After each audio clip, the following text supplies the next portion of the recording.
Good day and welcome to yet another exciting episode of Trendz Travel. I'm your host for today, Uslondiwe Wagamtalane.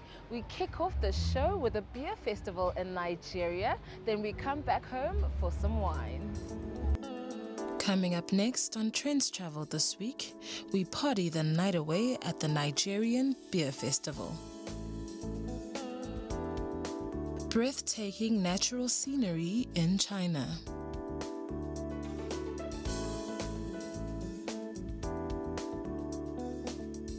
We visit Handan City for some dizzying heights.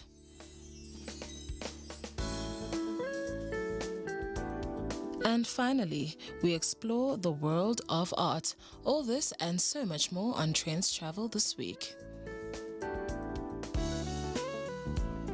Nigeria recently held its first ever beer festival in the commercial capital Lagos, an event aimed at promoting the country's top brews.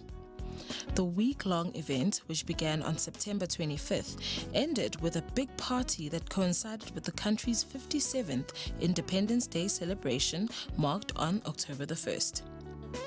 Over 20 beer brands were on display during the festival, attracting hundreds of people who came to sample the drinks.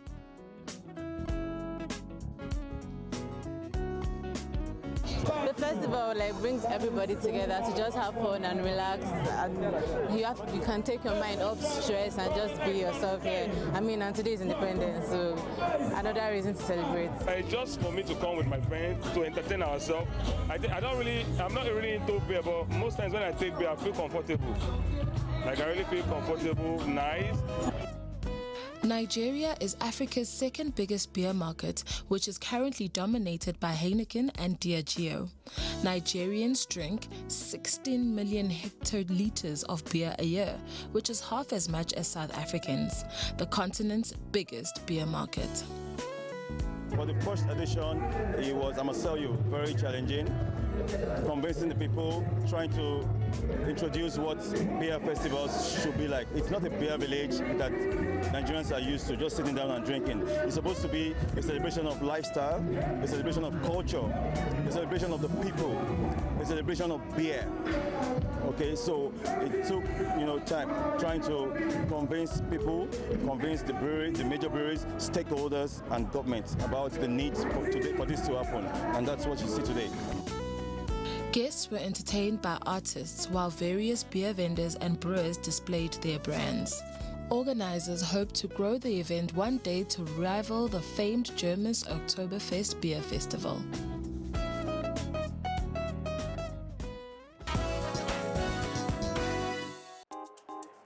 It's regarded as one of the largest and prominent wine shows in Gauteng. And judging by the huge crowds as well as the number of well-known names in the wine industry, it is clear that the Winex Festival held in the Sandton Convention Center, north of Johannesburg, is popular, and this time around it was even bigger and better. The show does a lot of things. Firstly, it brings the best of South African wine to the biggest market in the world for South African wine, which is Gauteng. So that's what the trade sees it as. We see it as something completely different. We think that it brings to the people of Gauteng the fabulous experience of learning about wine, becoming familiar with wine, learning to drink wine, enjoying wine, and having a great evening while still being responsible. And this Premium Wine Festival enjoys an 18-year tradition of bringing the greatest range of the prestigious wines to the Jozi Hub. Connoisseurs and wine fanatics join in the celebration of what's hot in the wine world with award-winning winemakers. We chatted up with the marketing manager of one of the leading brands in the wine industry to give us a picture of how local wines are performing on our shows. We do exports. I'd say the split is about 70% exports, 30% local. It's a very focused export approach. We are the largest on consumption New World wine sales brand in the UK. Our next market is Sweden. We're very strong in Sweden. And then Germany. strong over there, and then we have a very fantastic premium market in the Netherlands. Those are our focus markets, and the next year or two we'll start expanding into other markets around the world. Japan's also just taken off about a year ago, and again, it's a premium strategy and doing really well. Guests were also spoiled for choice as there were 150 exhibitors representing a great number of big brand names, boutique wines and wine routes and associations. And close to 800 wines, mostly South African wines including fine brandy, Cape Ports and a fair selection of international wines and champagnes too, were on the lineup.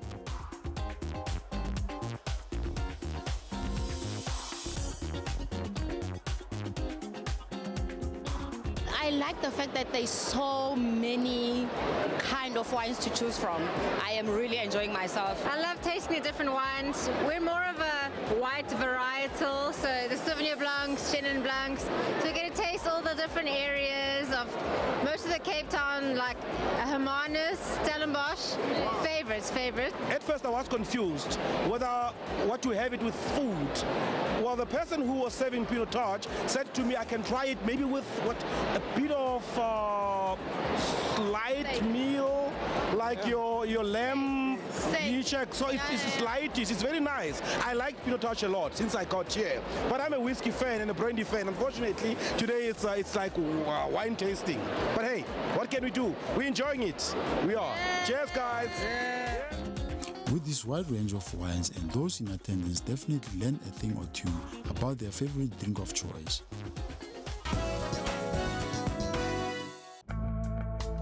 Bolivian wines are fast becoming a presence on the world stage, thanks in part to an ancient planting method and wild swings in temperature.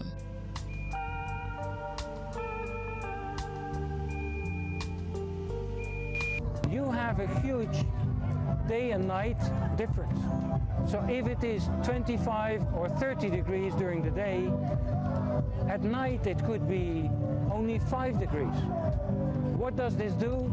It gives the wines acidity, freshness. All Bolivian wines have freshness. Some 5 million bottles of top quality wines produced in Bolivia come from a vine planting technique used by Spaniards in the Middle Ages and brought to Bolivia. Tras unos 5 años de investigación en varias variedades de vid y sus vinos producidos a través de estos, hemos encontrado que los vinos bolivianos, en comparación con vinos producidos a partir de vides, a partir de uvas a nivel del mar, por ejemplo, entiéndase vinos franceses, españoles, inclusive vinos chilenos y argentinos, hemos encontrado que la cantidad, la concentración de resveratrol en los vinos bolivianos es mayor, significativamente mayor, puesto que los valores que hemos encontrado varían desde 3, 7 hasta 10 veces la cantidad de resveratrol presente en los vinos extranjeros.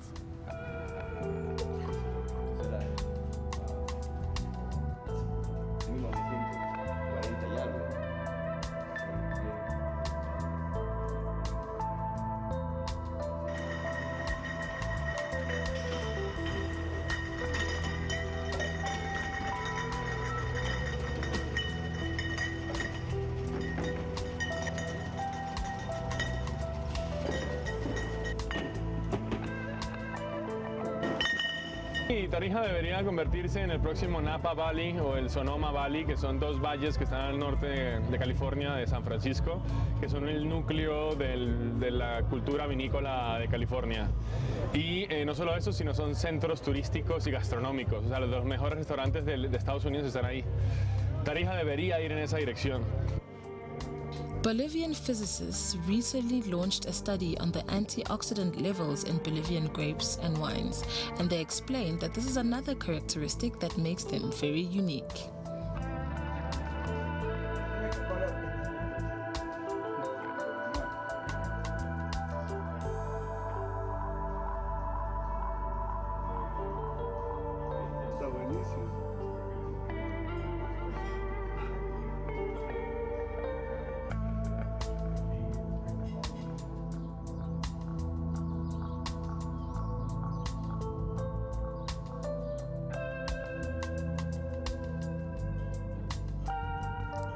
Much of the wine is produced in the southern Bolivian department of Tarija, and local chefs hope the new recognition of Bolivian wines will put Tarija on the map. Los concursos que se han presentado a las diferentes empresas a nivel internacional han generado la expectativa a nivel mundial, lográndose que los vinos sean reconocidos con medallas de oro, doble oro en los concursos más importantes del mundo, y todos avalados por la OIB. De tal manera que eso hace que nosotros tengamos vinos con características únicas. Lo bueno del vino es que el vino muestra la identidad de cada zona o de cada país, y eso no es reproducible en ningún otro país más que en esa misma zona, con esas características. Eso hace único a nuestro vino. Wine enthusiasts in the country hope that Tarija may someday become like California's Napa and Sonoma valleys. We have a lot more just after the break, so don't go anywhere.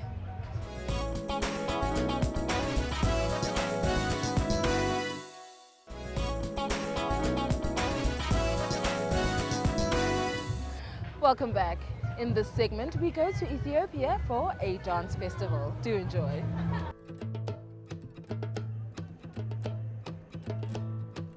At this garage in downtown Addis Ababa, clunky Volkswagen Beetles get a new lease of life. German automaker Volkswagen stopped manufacturing Beetles in 2003, but the car is still a popular vintage feature on Ethiopian roads. 75-year-old mechanic Kinfe Abera is the owner of the garage. He has been working on Beetles for 60 years.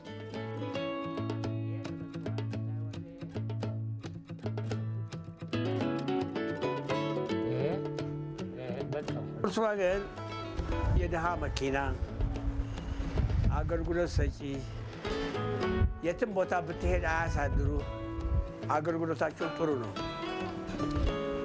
እንደውም በበለጠ እንግዲህ ጀርመን አልሰራቸውም እንጂ ቢቀጥል ነበረ ግን አሁን ውሃ አረገ በቃ ተባላችሁ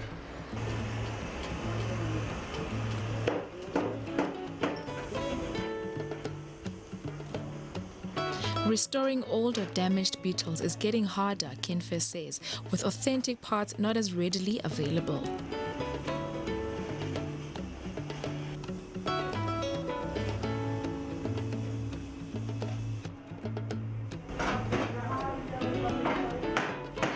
አንድ ቦታ ያመጣሉ እርግጥ የጀርመን አይደለም ውድ ነው ከየትም ይመጣል ከብራዚል ይመጣል ከሌላ አሉ ከአንዱ ወደ አንዱ ይሸከማል አንድ Volkswagen ከዚህ ወደዚህ ይሆናል ሲወድቅ ሷያችን እቃው ከዛ እናደርጋለን እንዲቀጥሉ እንፈልጋለን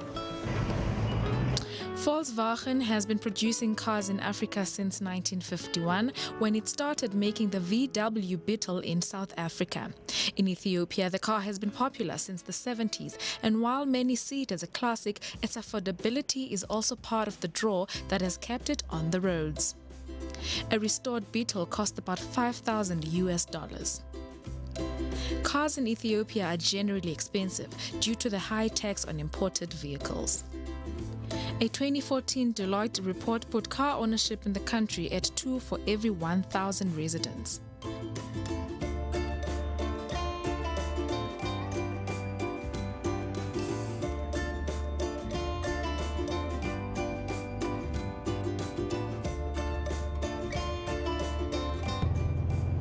የወታደር ቦልስ ነበረች ቤት የቴ ባለቤት ነበረ እና የሱን መኪና ሁሉ ለነዳት ነበር እና እጄን የፈታሁት ልጅ ሆኜ 6ኛ 7ኛ ክፍል እያለሁ የሱን ቦልስ ነዳ ነበር እና በጣም ለመንዳትም የሚያስቸግሩም ስላልሆኑ እንደዚህ ወዳቸዋለሁ እና ያ ፍቅር አድሮብኝ ነው ራሴ የገዛሁት እንጂ ሌላ መኪና መግዛትም አቅሙም ነበርኝ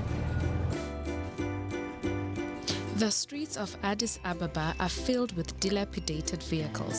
Some of the blue and white taxis are rattling Soviet-era ladders built in the 1980s. Many of its imports are used vehicles. ደስ ይለዋል ስትሰራው ያረካሃል ቀለም የፈለከውን ቀለም ብትቀባው ተቀባይነት አለው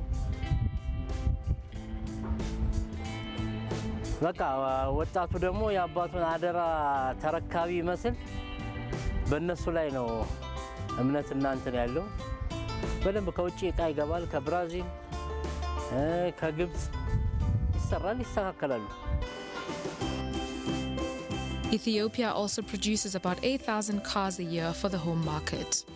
But the Beetles still has a loyal following among some for nostalgic reasons and others the country's youth who find it trendy.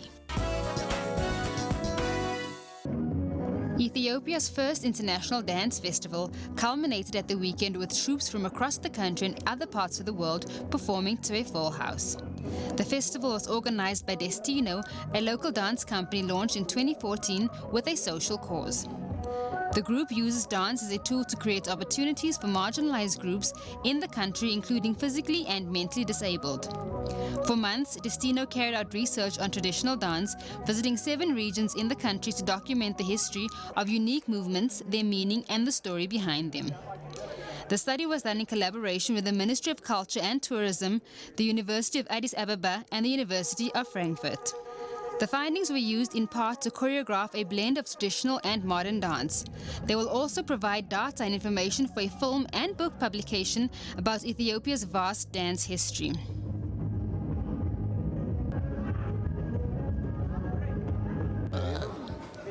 Promoting Ethiopian culture, which is to promote Ethiopian traditional dance through contemporary dance. What we are trying to do is we want to fuse Ethiopian traditional dance with contemporary dance and create our own color. That's what Destino is doing.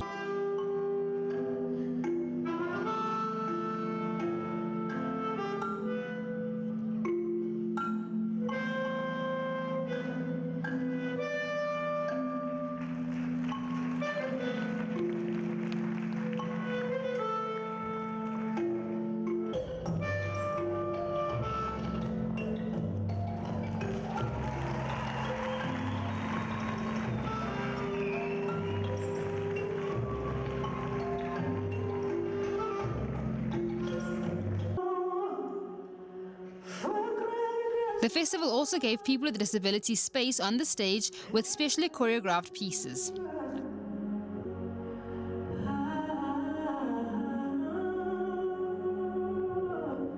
It's a social thing, like working with disability, working with blinds, working with young people, girls. So what we do is we empower young people through dance. Organizers say they want Ethiopia to become Africa's dance capital by promoting it as a melting pot for different styles of dance and a place to take the art form seriously. Dancers came from Uganda, Tanzania, Spain, Japan and Slovakia, among others, to take part in the 3-day event held at the National Theatre and the French Cultural Centers in Addis Ababa. As a future, we just wanted contemporary dance to spread in the whole Ethiopia, and we want to train young offenders, stray kids, orphanage for 3 years, and for 12 of them, the aim is to make them professional dancers, where they could use it as a career to change their lives.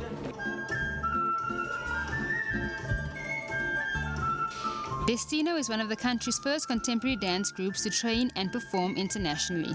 While Ethiopia already has a well-recognized traditional dance culture and export, Destino dancers say they are promoting a modern form that can help evolve the country's image into a unique and eclectic dance destination.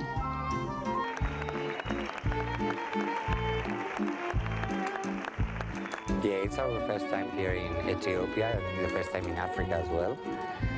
And it's been very, very exciting, very emotional, very emotive, and yeah, we are very touching and we are wishing to come back again. Yeah.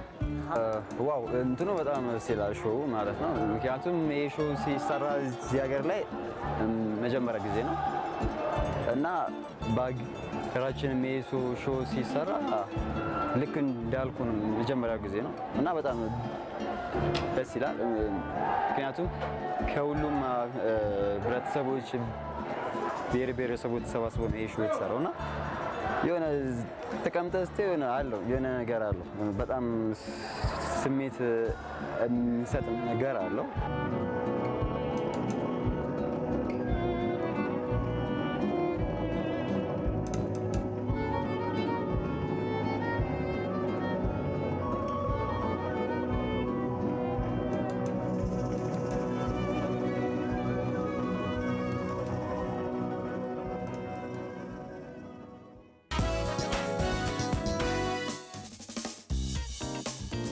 The late autumn breathtaking natural scenery is decorating China with amazing colors from north to the south. 非常棒，因为我们感觉到这个好像有点回归大自然的感觉哈，整个生态都是原生态的，而且虽然季节晚了一点，但我们同样感受到这地方的一个健康的美，非常漂亮。 In Binchi City, northeast China's Liaoning province, mountains covered with red natural autumn leaves have attracted tourists both at home and abroad.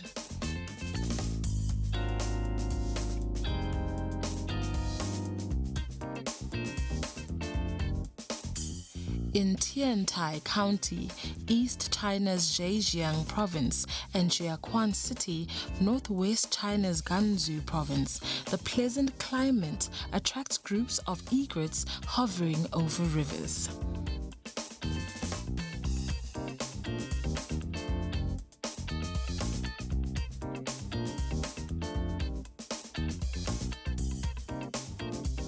While in Pinglu County, North China's Shanxi Province, due to the continuous temperature drop, over 400 whooper swans have arrived at the Yellow River wetland to spend winter, which paints a bright color to the tranquil Lios Plateau.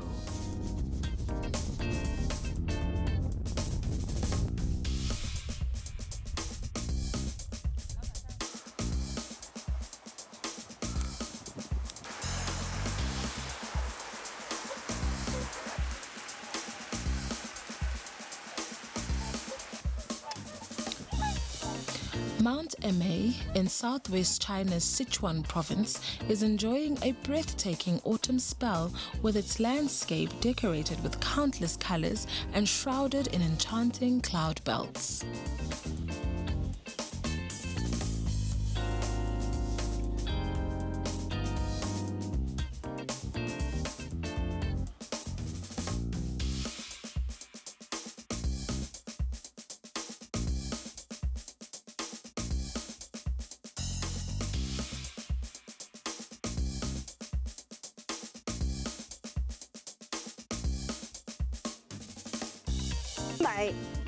颜6色，确实挺好，真太美了，生活太美了。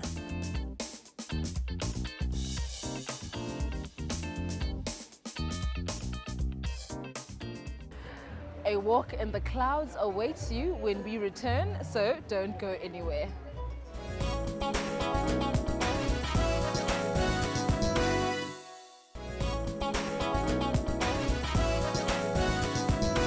If you've ever fantasized about walking on air, the next segment is right up your alley. A spectacular sea of clouds on Mount Heng in Hunan Province, central China, has appeared after several days of low temperatures and is attracting many tourists during the National Day holiday. The Zhurong Peak, about 1,302 meters above sea level, has become a fairy tale wonderland as pure white clouds can be visibly seen floating above the mountains. 那个群山在这个云海中若隐若现，就觉得特别的壮观。然后那一片的云海又觉得就像瀑布一样的，是凹进去的嘛。然后就是，哎呀，反正就是真的是很美很美，就觉得自己这次来南岳真的是很值。The clouds, spread like cotton laying over the valleys and sometimes like sea waves rolling and foaming, have left spectators deeply mesmerized. 来到这个衡山山顶，看到这个云海宛如仙境一般，这个海市蜃楼一样，非常漂亮，让我的心情非常的放松。感觉今天来衡山不虚此行，能看到如此美丽的云海。On the mountaintop, people can see layers upon layers of mountain peaks, sometimes visible and sometimes hidden.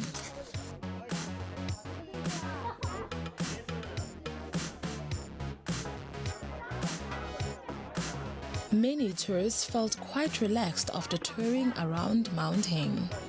Temperatures across the scenic spot dropped dramatically during the long holiday, with the lowest reaching 7 degrees Celsius.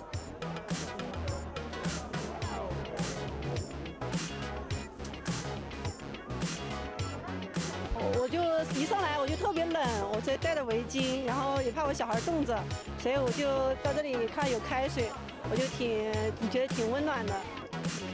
To ensure a comfortable and safe experience for visitors, the local authorities dispatched over 2,000 people, including officials and volunteers, to work at the scenic spot, providing guidance, free hot water and medical aid.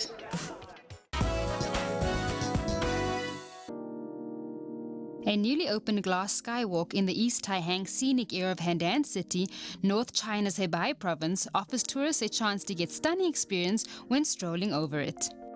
The glass skyway is built at an altitude of 1,180 meters with tempered laminated glass of 30 millimeters thick. It is 266 meters long and 2 meters wide. 走在这个玻璃栈道上，举头不见得能放屁。哎呦，我这个是，哎呀，哎，这块玻璃是真碎了吗？没碎吧？真的。它这个人体感应的一个效果，就是说人踩上去之后呢，它有一个感应到电脑上返回来一个那个碎裂的效果。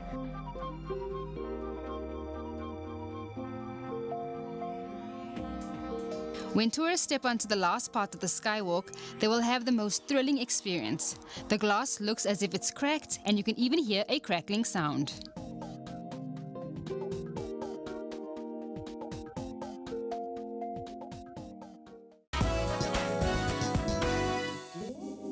Indian Kashmir scenic Dal Lake came alive this week with 72 shakiras and houseboats raced for glory in a boat race. Dal Lake, considered a jewel of Jammu and Kashmir's summer capital Srinagar, is surrounded by hills and is a very popular destination for water sports. The boat race was held as part of an ongoing youth fair which seeks to engage youth in healthy competitions.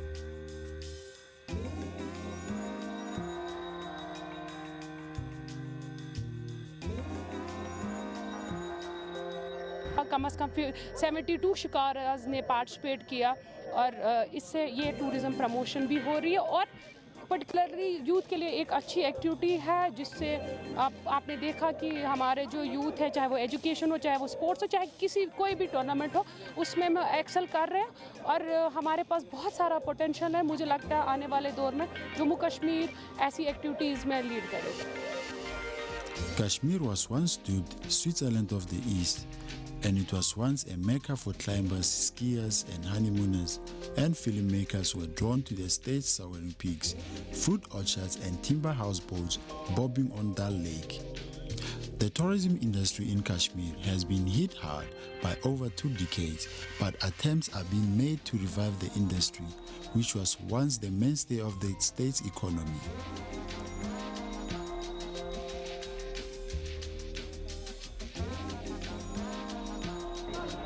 जी हाँ, ये ऐसे events हर साल होने चाहिए क्योंकि अगर ऐसे event होंगे हर साल तो अच्छा है। तो आपको लगता है इससे टूरिज्म में भी थोड़ा बढ़ा होगा? हाँ, क्यों नहीं, इससे टूरिज्म भी बड़ा हो जाएगा, टूरिज्म भी और बढ़ेगा। हम टूरिज्म को भी रिक्वेस्ट करते हैं वो इधर आए कश्मीर में, यहाँ पे घूमे फिरे, यहाँ पे अच्छा है।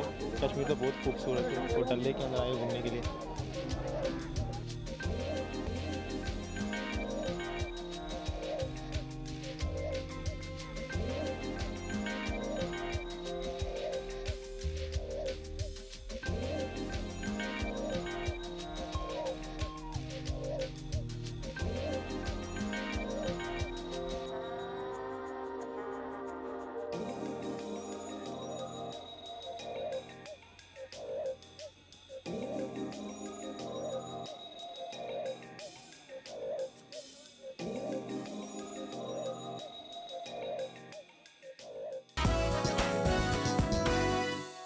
Ladies and gentlemen. The last privately owned painting, Salvator Mundi, by Leonardo da Vinci, was unveiled in Hong Kong. The Leonardo da Vinci work, one of fewer than 20 paintings accepted from the artist's own hands, is expected to fetch $100 million when it hits the auction block at Christie's in New York this week. There's no other paintings by Leonardo da Vinci in private hands, so this is a once-in-a-lifetime opportunity to make an acquisition of a painting of that rarity. The painting was first recorded in King Charles I's royal collection, which disappeared from 1763 until 1900, by which time the Christ's face and hair had been extensively repainted and the origins and authenticity of the painting had been forgotten. Why is it such a masterpiece? It's Leonardo da Vinci in his prime maturity, around 1500, painting Jesus Christ, but not only painting Jesus Christ, but painting the divine. It's a mystical picture. It's a picture that transcends. It's a picture of great, great quality. It's a picture that characterizes all the techniques that you see with Leonardo da Vinci. In 1958, it was consigned to a Sotheby's auction and sold to an American collector for just under $60, and it emerged again in 2005 when it was purchased by an American estate. It has an estimate in the region of $100 million. We hope it finds a great home.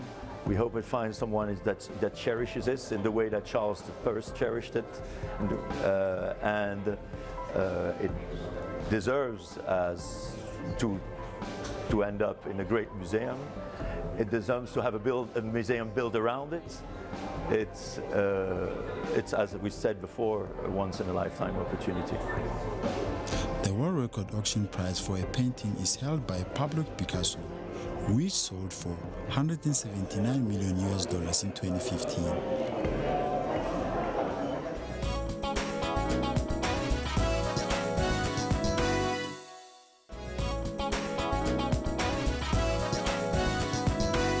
Welcome back. In this last segment, we travel all around the world for the love of art. A massive sculpture resembling a golden cage sits on display at the southern east entrance of Central Park in New York, created by a Chinese artist and human rights activist Ai Weiwei to bring attention to the global migrant crisis.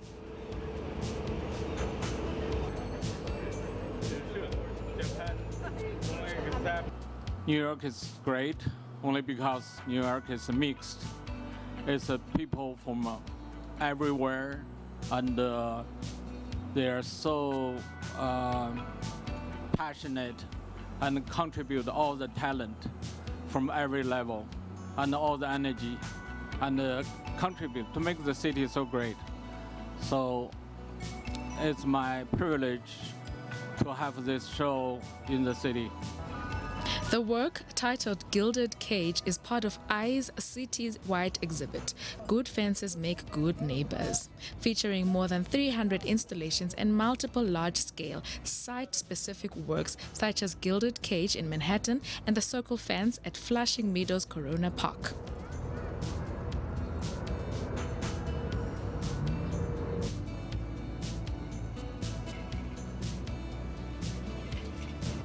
Especially what happened in U.S.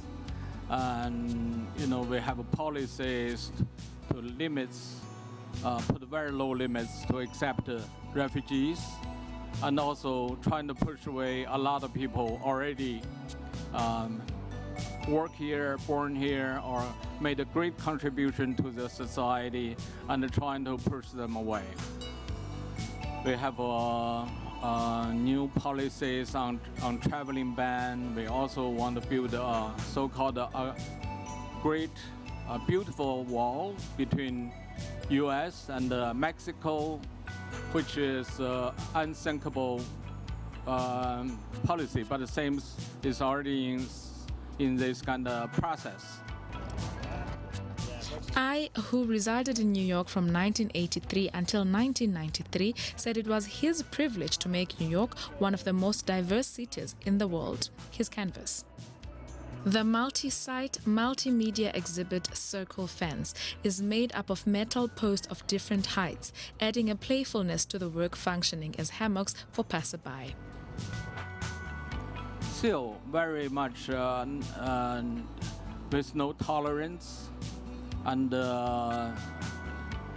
divided and trying to separate us by color, race, religion, nationality, and which is, I think, is completely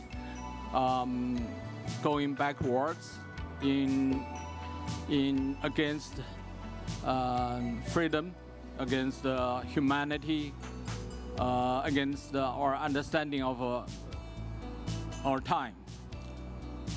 So I made that's why I make a work in relating to this issue. Connecting the posts are 1,000 feet of mesh netting, circling the iconic 140 feet steel representation of the Earth, symbolizing the current geopolitical state of the world.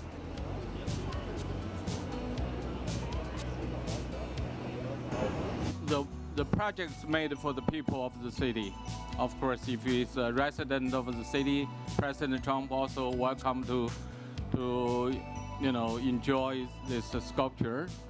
And also, I made the sculpture gold because to please him.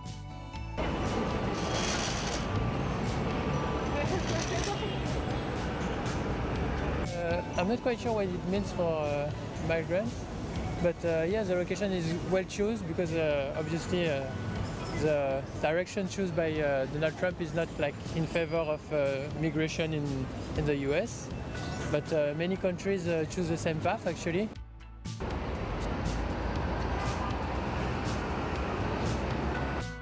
The 300 pieces like this in New York alone, so I think it's going to be a great thing for some tourists to go and visit all of these, and in a way you get to see the entire Manhattan as well. So good stuff.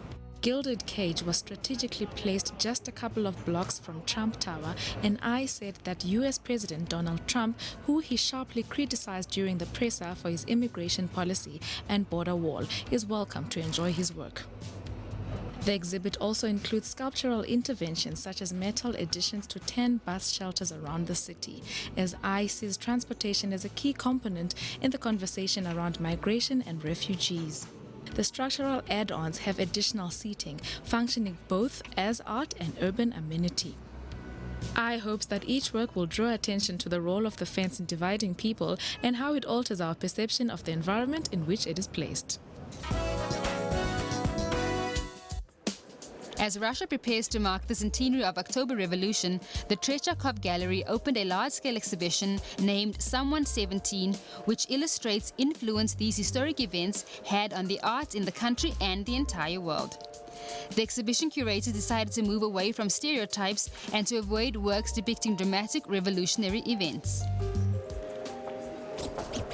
Нам, как кураторам, было чрезвычайно интересно вычленить в этом большом искусстве линии, которые там действительно есть, вот эти вот пульсирующие смысловые линии. Одна из основных – это мифы о народе, потому что многих художников этого периода просто завораживает будущее народа. Сможет ли народ, в частности крестьянство, стать новым духовным проводником России? The gallery put on display around 120 works bought from several Russian museums, such as the State Russian Museum in St. Petersburg, museums of Pskov, Perm, Yekaterinburg, Krasnov, Rostov, private and foreign collections, including Centre Pompidou, the Thyssen-Bornemisza Museum, and the Tate Gallery. The project's goal was to demonstrate a variety of art ideas and styles which reigned in 1917, the critical period of life in Russia. Я гарантирую, что никто в ближайшие годы не увидит вместе три невероятные работы Ольги Розановой. Ее композицию из Русского музея, которая вся предвосхищение того, что стал делать Марк Ротко. И ее зеленую полосу, которая является, на мой взгляд, не менее радикальным произведением, чем «Черный квадрат» Малевича. The exhibition displayed works of the most significant representatives of the epoch: Kazimir Malevich, Mark Chagall, Vasily Kandinsky, Kuzma Petrov-Vodkin, Zinaida Zerebokova, Pavel Finilov, Olga Razanova, Lubiaya Pavlova, Alexander Rodchenko, and many others who have become world-known artists and have influenced the art world. Vakar said the revolution has created a unique atmosphere for the art development. Там художники-беспредметники, ну, например, у нас здесь прекраснейшие произведения Малевича, Розановой, Попова и так далее. Они скорее хотели унестись в какое-то высшее пространство, пространство космоса, где не будет хаоса жизненного, где будет показано какое-то новое мышление, чистое и конструктивное. И не случайно именно отсюда, собственно, возникли какие-то конструктивные элементы искусства уже в 20-е годы.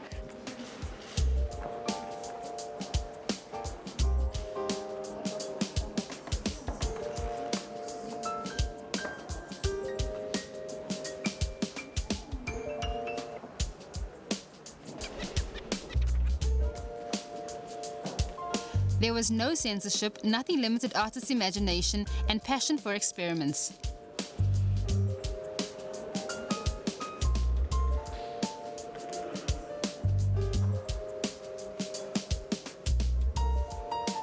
Мы хотим показать вот эту многочисленность этих тем художественных, которые дают панораму исключительно богатого искусства, еще очень свободного, еще очень индивидуального. Потому что эти утопические взгляды, эти поиски, они каждый раз свойственны только этому художнику или группе художников. Художники еще не идут в ногу, они ищут где-то каждый в своем мире воображения и творчества.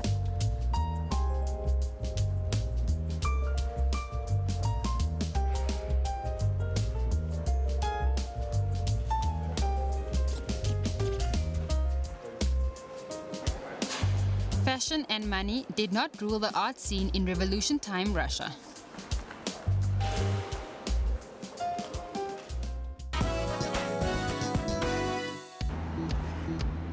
Some 150 artworks from a massive trove, amassed by a German collector during the Nazi era, went on public display for the first time in the Swiss capital amid lingering questions about the origins of the collection. German art dealer Hildebrand Gellert built up the collection after being enlisted by the Nazis to sell so-called degenerate modern art they had seized from the German museums. His son Cornelius Gellert inherited the art and then kept it stored in his Munich apartment for decades. The Gens Museum ban was stunned to learn in May 2014, the day after Gellert's death, that it had been named as a sole heir to 1,500 works, including paintings by Pablo Picasso and Henri Matisse. To be totally sure, we have only took in our possession 1/3 of the works in this exhibition, where we are 100% sure it's not looted, and the other 2/3 we are waiting for like final little details to clarify their status, and we currently don't see any suspicion of any such exceptional cases of looted art within this group of works. Its exhibition, Degenerate Art, Confiscated and Sold, is composed mainly of drawings, lithographs and paintings confiscated by the Nazis from museums and acquired by Hildebrand Gellert. Sorry, I don't speak German. No, it's fine.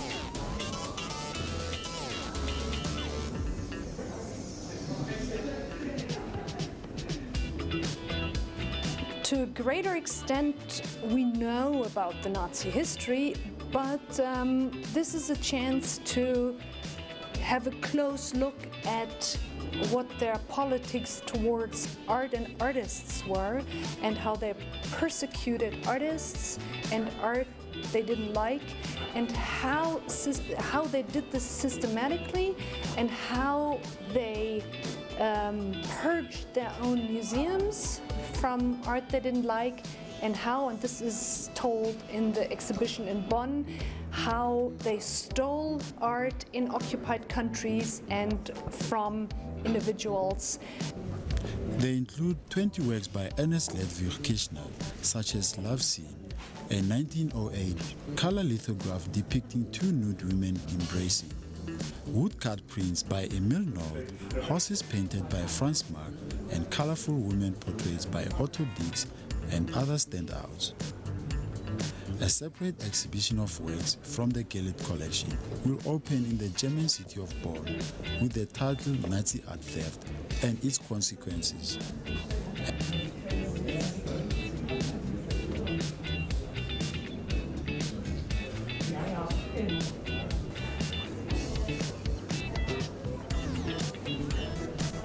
Most of the artworks on display at the Bonn exhibition are not clear yet. They are still undergoing research, and many of them, unfortunately, won't be cleared at the end of the project because, well, the source, we took every path available. We did an extensive research, but in the end, the result is that we can't decide it's Nazi-looted art or it's the opposite.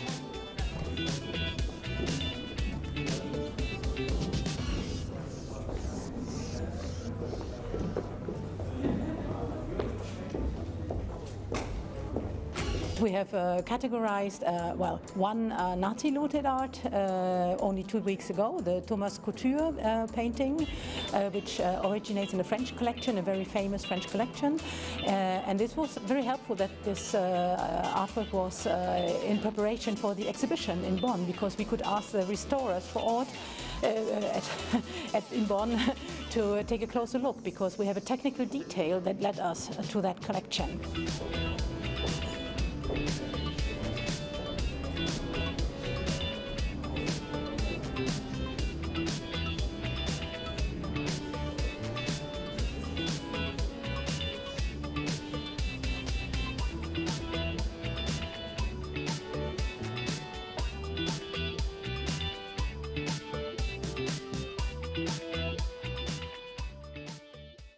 Unfortunately, we've come to the end of this week's episode for Trendz Travel. Join us again next week as we start our countdown to 2018. From myself and the Trendz Travel team, see you next time.